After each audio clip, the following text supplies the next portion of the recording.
Now to the ongoing border crisis in the US. It's certainly hurting President Joe Biden in the polls. NBC News polling shows the GOP now holds an 18-point lead when it comes to handling immigration. And also there's been recent polls, Josh, showing that Donald Trump is eating into Biden's lead among Latino voters. That would be something that would be concerning the Democrats. And we know a lot of those voters care about this issue. We've seen a few Democrats like Eric Adams speak out about the illegal immigration crisis, but does the Biden White House have any intention to tackle this crisis in any meaningful way in the lead up to the 2024 election? No, on the contrary, they are suing Ken Paxton, Greg Abbott, in the state of Texas for Texas's attempts to put some buoys in the Rio Grande, trying to secure Texas's territorial sovereignty against the Mexican drug cartels and, frankly, Hezbollah and some radical Islamic groups that control large swaths, operationally speaking, of the U.S.-Mexico border. So they're actually, not only are they not trying to mitigate the damage, they're actually throwing fuel right into the fire, trying to make it worse.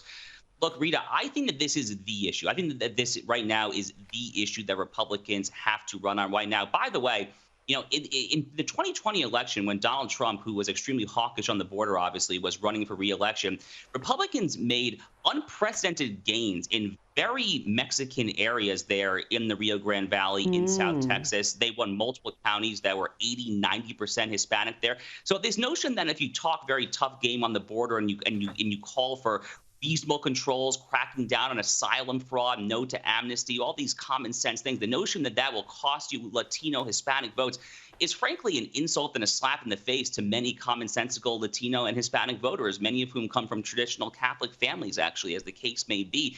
So I think that this is really the issue the Republicans should run on. We're coming up here in an election year, going back to what we were just talking about with Speaker Mike Johnson in the House. In the latest episode of my podcast, shameless plug, if I may, the Josh Hammer Show, I actually have a segment on the show where I'm giving unsolicited advice to Speaker Johnson and saying that this is the issue, man.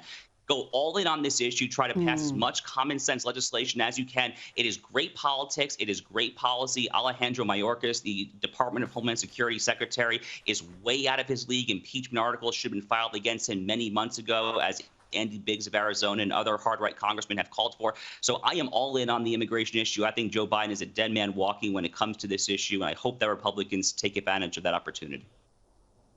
And finally, Josh, we've got more evidence of this two-tier justice system in America. Two BLM writers charged with burning down a Wendy's restaurant in Atlanta in the summer of 2020, the summer of love.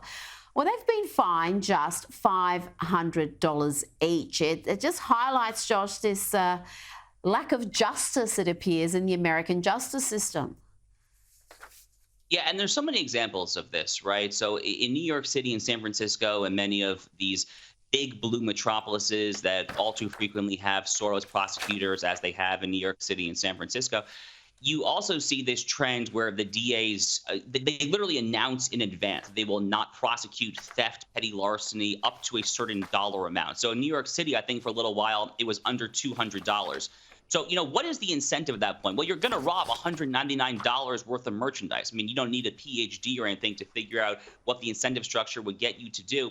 Same thing here. I mean, incentives matter, Rita. I mean, things like this are obviously going to lead to vastly more crime. They're obviously going to lead to much more larceny, theft, robbery, all sorts of things when it comes to but ultimately, to go back to what we were saying earlier, the Black Lives Matter movement, of course, is the glittering eye of the left. They love the Black Lives Matter movement, notwithstanding the fact that the Black Lives Matter movement happens to be emphatically pro-Hamas, not just pro-Palestinian. Recall earlier in the conflict, about 2 months ago now, the BLM Chicago chapter, they actually ended up deleting it, but they had this galling, horrific image of the Hamas paraglider, and they said, that's all you need to know, folks. But again, the Democratic Party has just gone so far off the deep end. They have become so besotted with this toxic ideology of oppressed versus oppressors, of victimizers versus victims, that they hold BLM, despite all that it stands for, out as the quintessence of what it means to be a liberal organization here. Of course, as you know, Rita, if a white Christian were to do the same thing, I don't have to tell you the fine would be substantially worse. Unfortunately, that's the reality. Absolutely. Oh, if you look at what some of the sentences have been of those who participated in the January 6 riots as a comparison. Josh Hammer, thank you so much for your time today. Thanks, Rita.